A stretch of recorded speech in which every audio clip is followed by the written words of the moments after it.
இது என்னங்க ஐயா மூலிகை? இந்த விழுதி இலைன்னு சொல்லுவாங்க. விழுதி சொல்லுங்க ஐயா. இது வந்து பார்த்தீங்கன்னா தான் அதனுடைய பூ பாருங்க. ஆமாய்யா. நுரையீரலை பலப்படுத்தக்கூடிய ஒரு மூலிகை. இது எப்படியா நுரையீரலை பலப்படுத்தும்? எப்படின்னா செய்யுங்க? இது என்ன பண்ணணும், இந்த மாதிரி எடுத்துக்கணும். சாதாரண முருங்கைக்கீரை மாதிரி அப்படியே பொரியல் பண்ணி சாப்பிட்லாம், இல்லை பச்சையாகவும் மென்று சாப்பிட்லாம். சாப்பிடும்போது இது நல்லா ஒரு பிடி எடுத்து சாப்பிட்டுட்டு முழுங்கிடணும். ஒரு பிடி எடுத்து தாடையில் அடைக்கின்னு எவ்வளோ தூரம் ஓடினாலும் மூச்சு வாங்காது.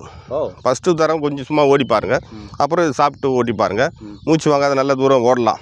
இந்த மாதிரி தொடர்ந்து சாப்பிடும்போது சளி, ஆஸ்துமா, நுரையீரல் சார்ந்த பிரச்சனை, மூச்சு வாங்குதல் இதெல்லாம் வந்து கட்டுப்படும். எப்படி சாப்பிடணும்னு சொல்லுங்கள். பச்சையாகவே சாப்பிடலாம். நீங்கள் சாப்பிட்டு காமிங்க. நீங்கள் தான் சாப்பிட்றதுல மன்னனாச்சு. சாப்பிடுங்க. உருவி எவ்வளோ உருவார் பாருங்களேன். உங்களுக்கு கப்புன்னு உருவார். ஆமாம், உருவி அடிப்பார். போதுங்கய்யா சாப்பிடுங்க. நிறைய எடுக்கிறாரு. நிறைய எடுத்து சாப்பிடுவார்.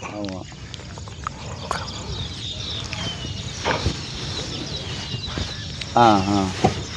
இது என்ன டேஸ்ட்டாக இருக்குன்னு சாப்பிட்டு சொல்கிறீங்களா? என்ன டேஸ்ட் இருக்குது? சிறு கசுப்பு. இது ஒரு நாளைக்கு ஒரு நாளைக்கு ஒரு முறையா இல்லை இல்லை சாயந்தரம்? சாயந்தரம். எவ்வளோ நாள் சாப்பிடலாம்? ஒரு 10 நாள் சாப்பிடலாம். சாப்பிட்டாக்க இந்த நுரையீரல் சம்பந்தமான பிரச்சனை சரியாகும். மூச்சு திணறல் அதெல்லாம் சரியாயிடும். நுரையீரலில் இருக்கிற சளியெல்லாம் எடுத்துரும் சுத்தமாக. சூப்பருங்க ஐயா.